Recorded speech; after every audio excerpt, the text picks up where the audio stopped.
สวั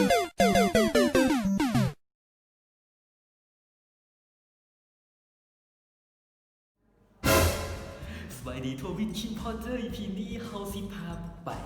ห้านแห่งหนึ่งเนาะก็คือ เป็น Japanese restaurant ห้านนี้มีชื่อว่าเต็งตู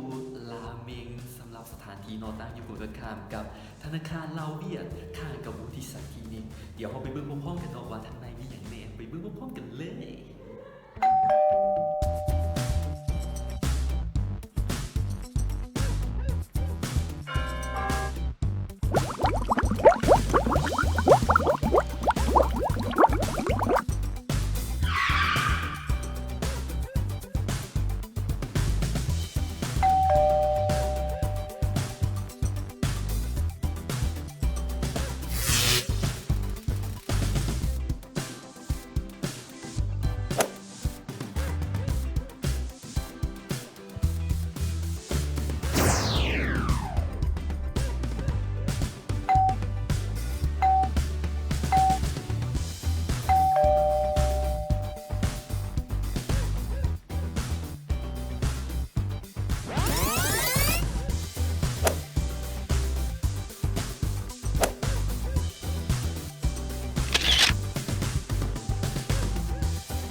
จบไปแล้วเนาะสำหรับห้านเต็งตูราเมงเป็นจังได๋ชื่นใจกันอยู่บ่